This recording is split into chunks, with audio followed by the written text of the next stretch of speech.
جن کی شادی نہیں ہوئی تھی، کنواری بیوی تھی، حضرت عائشہ صرف ایک بیوی ایسی جو کنواری تھی جب آپ سے نکاح ہوا، تو آپ کی شادی نہیں ہوئی تھی اس وقت، صرف ایک بیوی ہے.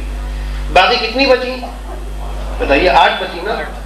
ان 8 میں ایک حضرت زینب ہیں، ان کی عمر 38 سال تھی شادی کے وقت.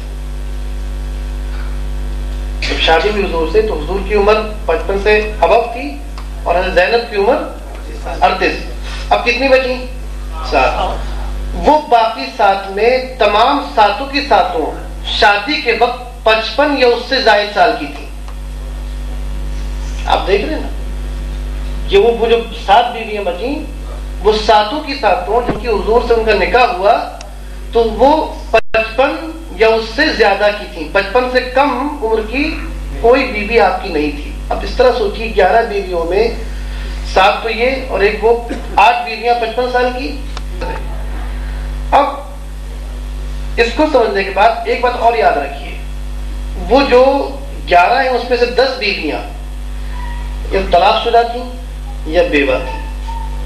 وہ 10 بیویاں یا تو اس سے پہلے کسی نے طلاق دے دی تھی، ان کو مطلقہ تھیں، یا پھر وہ بیوائیں تھیں. اب جب اس بات کو سمجھنے اس سے کم اتنی بات تو سمجھ میں آ سکتی ہے، اور کوئی بھی ذرا بھی اگر انصاف پسند آدمی ہو، تعصب میں بھرا ہوا نہ ہو، تو اتنا تو بہرحال مانے گا وہ کہ جو یہ ساری شادیاں ہیں یہ جنسی خواہش کی بنیاد پہ نہیں ہوئی. اس لیے کہ اگر یہ معاملہ ہوتا تو پھر ظاہر ہے کہ وہ ساری بیویاں جوان ہونی چاہیے تھی، کنواری ہونی چاہیے تھی. اور ساری شادیاں تو اس وقت ہوتی جب آپ کی عمر 20 سے 40 کے درمیان تھی، اس وقت ہونی چاہیے تھی. ارے بھائی 55 سال کی عمر میں کون سی خواہشیں ہیں؟ ہم بات کر رہے ہیں انسانی پہلو سے، ٹھیک ہے. اب میں بتاؤں آپ کو کہ جو یہ شادیاں ہوئی ساری، اس کے 4 بنیادی مقصد ہیں. 4 مقاصد کے مطلب یاد رکھیے گا.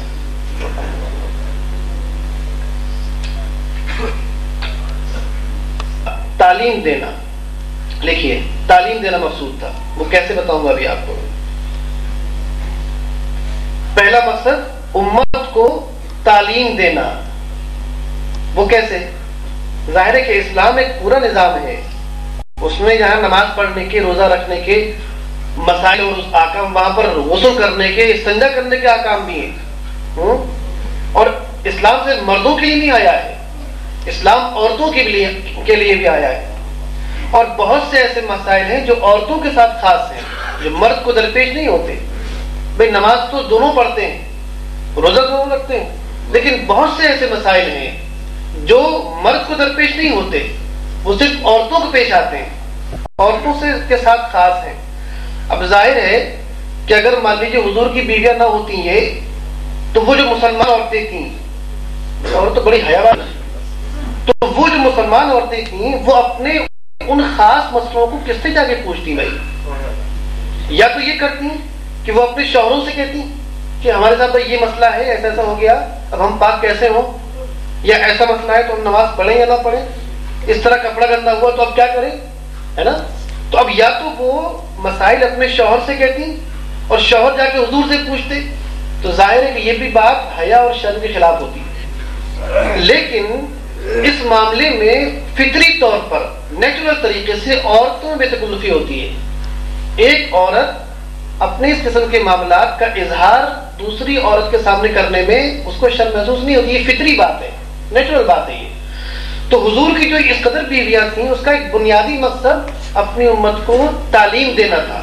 اب ہونے یہ لگا کہ جن عورتوں کو اس قسم کے مسائل پوچھنا ہوتے وہ آپ کی بیویوں کے پاس آ جاتی، پوچھ لیتی ان سے آ کر کہ اے عائشہ یا ہے حضرت سلمہ یا حضرت حفصہ، میرے ساتھ یہ مجبوری ہے، ایسا ایسا ہو گیا ہے، ذرا پوچھ لیجئے کہ میں اب کروں. اور ظاہر ہے کہ وہ حضور کی بیویاں ہیں اور بیوی اور شوہر کو تکلف ہوتا نہیں کوئی، تو وہ آپ سے پوچھ لیا کرتی کہ یا رسول اللہ ایک فلاں عورت آئی تھی، وہ یہ پوچھ رہی تھی، اس کا کیا جواب ہے؟ حضور جواب دے دیا کرتے تھے اور وہ جواب وہاں تک پہنچ جایا کرتا تھا. ٹھیک ہے. اب اس میں ہوا کیا، آپ یہاں بھی دیکھتے ہوں گے کہ ظاہر ہے کہ الجھانے کی کوئی لڑکی ودا ہو کر بدائی ہو جائے، بابو رہنے لگے. ٹھیک ہے. اب یہاں کسی دوسری عورت کو حضرت سے کوئی تعویذ چاہیے ہو. اب چونکہ جو عورت بدائیوں میں رہ رہی ہے وہ ہمارے یہاں آتی جاتی ہے، کافی آنا جانا اس کا لگا، وہ بے تکلف ہو چکی ہے وہ. تو اب یہاں کی عورت سیدھے ہمارے گھر پہ نہیں آئے گی، بلکہ پہلے جو اس کی اجانے کی عورت اس کے پاس جائے گی وہ، ہے نا. اب جو سہسوان کی عورتیں وہ اس کے پاس جائیں گی جو عورتیں سہسوان کی.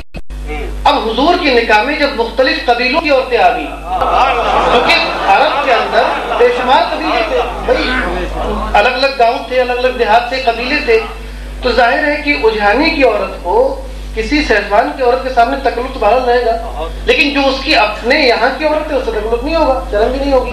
تو اب یہ ہونے لگا کہ ظاہر ہے کہ حضور کی ایک بیوی بنی مصطلق سے تھی، حضرت جویریہ، کوئی کہیں سے تھی، کوئی کسی قبیلے کی، کسی قبیلے کی تھی. اب اگر کوئی وہ قبیلے بنی مصطلق کی ہے، ایک قبیلے کے نام ہے یہ، تو ظاہر ہے کہ وہاں کی عورت کو اگر کوئی مسئلہ پوچھنا ہوا تو حضور کی بیویوں میں سے ان بیوی کے پاس جایا کرتی تھی جو اسی قبیلے کی ہے، مطلب پوچھ لیا. تو معلوم ہوا کہ حضور کے ان کثرت ازدواج میں زیادہ بیوی ہونے کا ایک بنیادی مقصد امت تعلیم ہے. یہ بڑا مقصد ہے اور سمجھے بات. تو دراصل یہ سیاسی مقصد تھا. ابھی چونکہ اتنا وقت نہیں ہے تفصیلی، ورنہ میں آپ کو نام بھی لکھا دوں کہ کون کون سی وہ ازواج مطہرات تھیں کہ جو اس سیاسی، اس پولیٹیکل وجہ سے جو ہے حضور کے حرم میں آئی تھی. مقصد ہو گئے تعلیمی اور سیاسی. کہ ایک قبیلہ تھا بنو مصطلق نام کا، ذرا مشکل نام ہے، بنو مصطلق، یہودی قبیلہ تھا. اس سے جنگ ہوئی. جب اس سے جنگ ہوئی تو ظاہر ہے کہ وہ لوگ ہار گئے.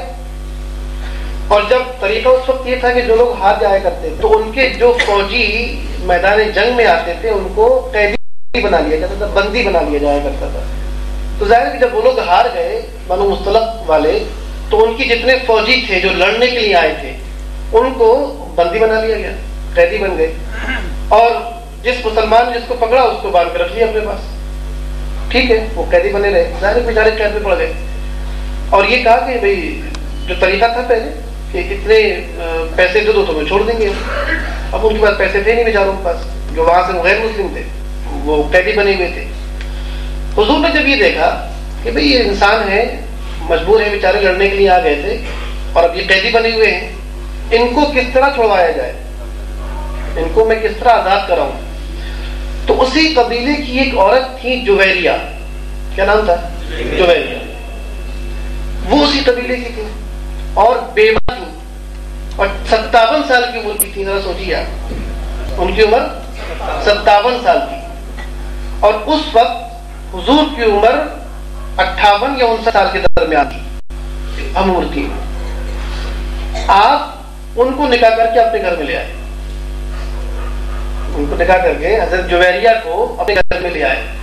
جب مسلمانوں نے یہ دیکھا کہ بھائی اس قبیلے کے جن لوگوں کو ہم نے پکڑا ہوا ہے اب حضور تو بہنوں ہی ہو گئے ان کے، تو ہمارے لیے یہ مناسب نہیں ہے کہ حضور سے جن کی رشتہ داری اور جو بہنوئی اور سالے کے رشتہ ہو ان کو ہم قیدی بنائیں. سب کو چھوڑ دیا.